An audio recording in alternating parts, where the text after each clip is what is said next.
Good evening and shalom, everyone. My name, as was mentioned, is Dan Fursterberg. I live in Port Washington, New York, with my wife, Lauren. Our 3 sons and our family have the privilege to host the Dresmans family this week, including Ohad, Livnat, their 4 beautiful, spirited children, among 10 other families joining our Port Washington community from Kibbutz Magen. First off, I would like to thank Daniel, who created and leads Project 24, as you've heard this evening, and his entire team. I think you heard all their names, but I'm going to say them again because they're so significant and selfless in what they've done. We've been in touch with them, and this has consumed their life, as you've heard. So I'm going to say their names aloud again. Shir, Mika, Ortal, Ido, and in Israel, Noah, and Aviv. Another round of applause, if you don't mind.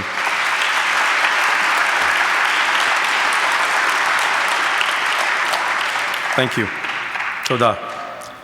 I'd also like to thank my wife, Lauren, our partners in Port Washington, Mara, Matt, and Lana, who put countless hours in over the recent months and planned this week's entire events and logistics.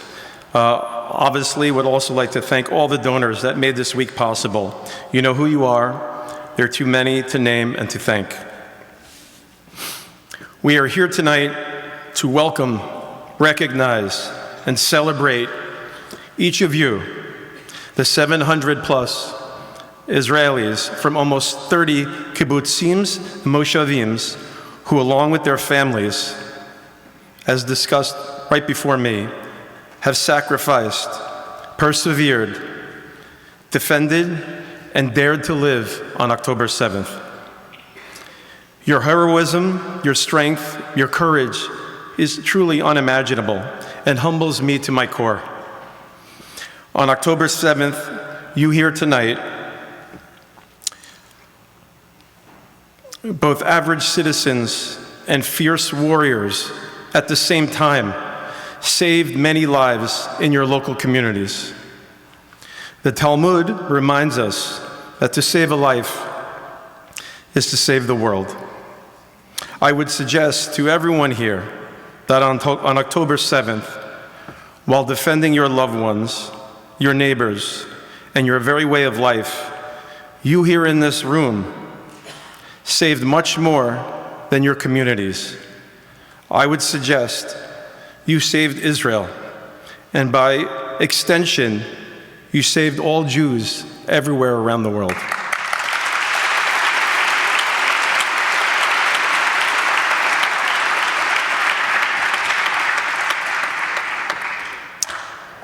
I want each of you to know that we non-Israeli Jews in New York tonight, but from all over the world, proudly stand with Israel now, more than ever in our lifetimes, and are here for each of you and your families, not just tonight, but always.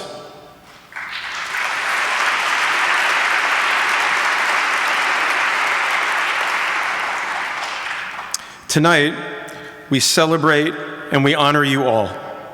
Tonight, because of you, we have hope and optimism for the future of Israel and for Jews everywhere.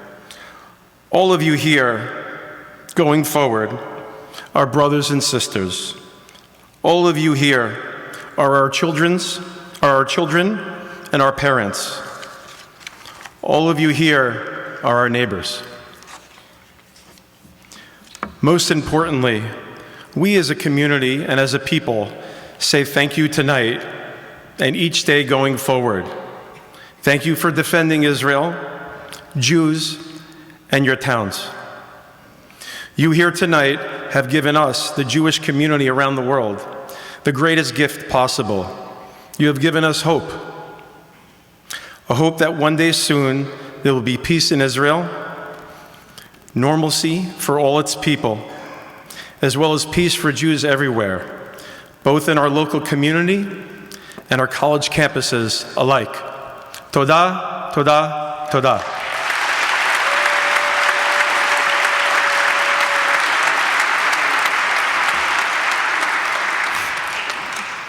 Now, if I may, I want to share a little bit about Lauren and my initial experience with Project 24 last May. I don't recall how Lauren and I became aware or involved with Project 24 or its last mission in May. You saw some of the slides of the basketball team preceding me. But Port Washington hosted 40 boys ages 17 and 18 from a handful of Moshevims who played on the same high school basketball team, but who had not played together since October 7th. Lauren and I hosted 2 boys, Itai and Lahav, but had the pleasure of spending time with most of the other boys throughout the week. Hosting our boys, as we soon came to refer to them, Itai and Lahav, was a deeply impactful experience for my family and I. And by the end of the week, our boys became an extension of our own family. Our community of Port Washington hosted many amazing events throughout the week, ranging from the Knicks games to the Lion King on Broadway, tours of Manhattan, pool parties. The week also included basketball games with other high school teams, including, I would note, the public school of Port Washington and Schreiber,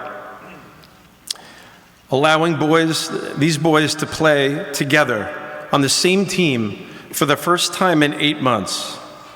These games were complete with full parking lots and full stands alike, with fans from communities everywhere in Long Island cheering and waving Israeli flags. It was beautiful.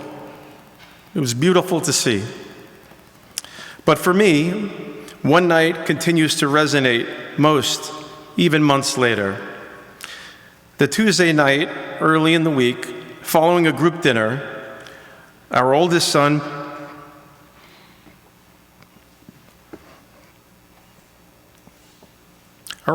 Gabriel, also 17 at the time, invited all 40 boys to our home to play poker, to listen to music, and just hang out in our basement.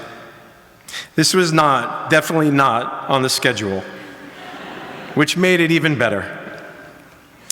Gabriel also invited over his friends from his local high school to join, both boys and girls, Jews and non-Jews alike.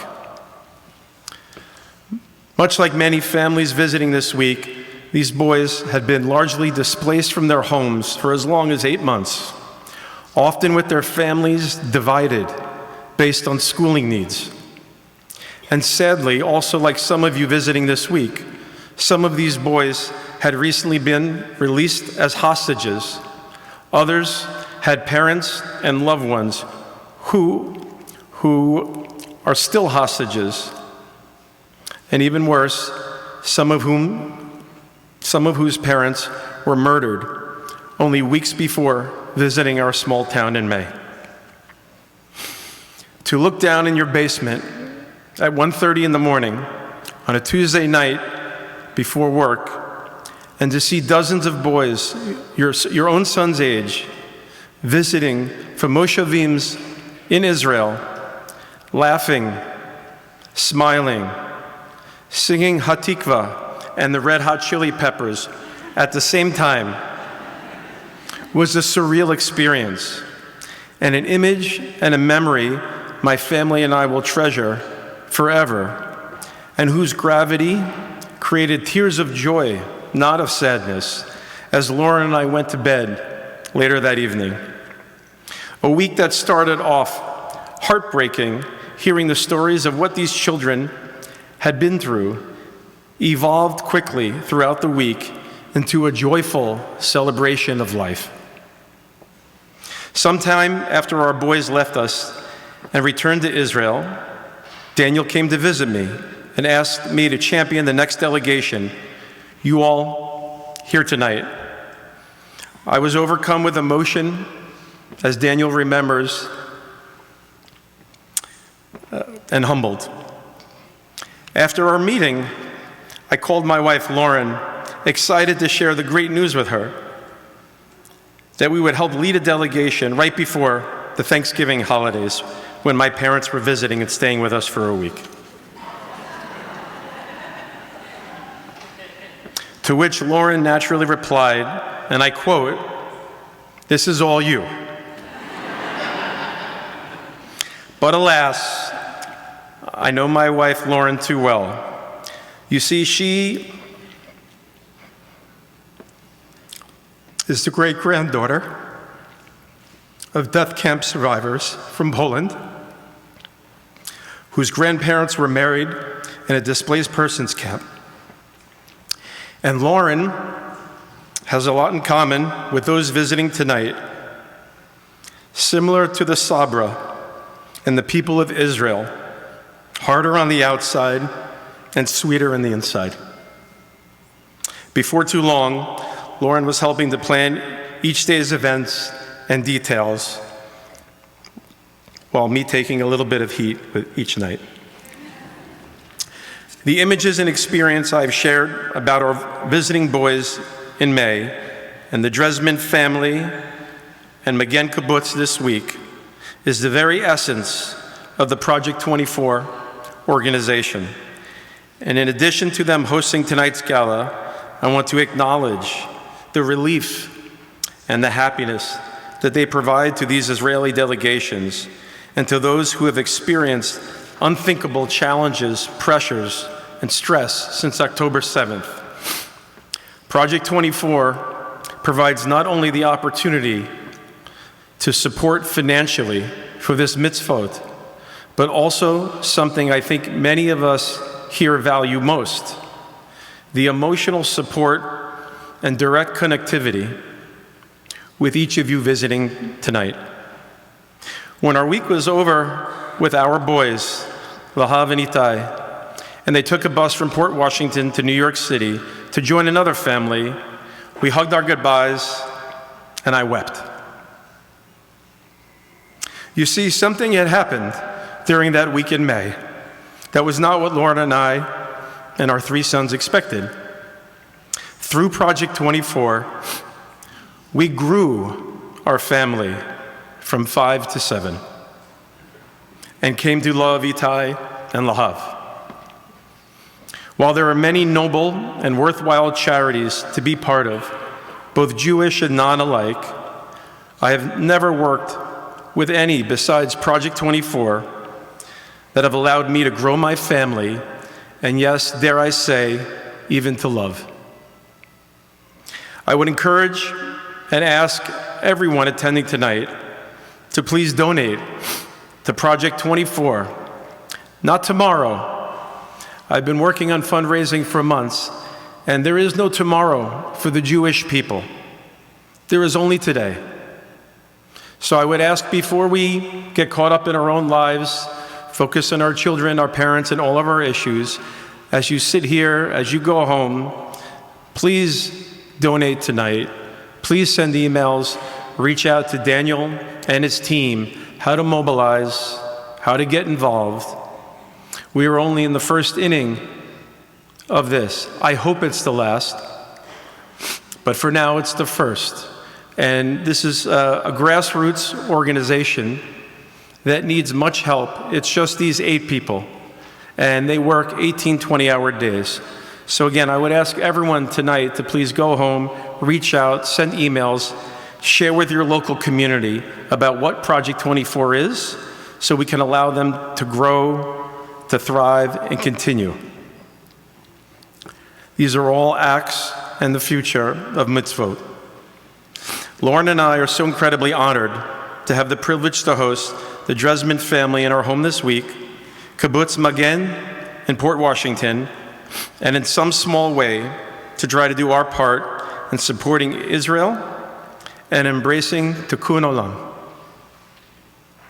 To conclude, I hope each of us leaving tonight seeks with greatest of passion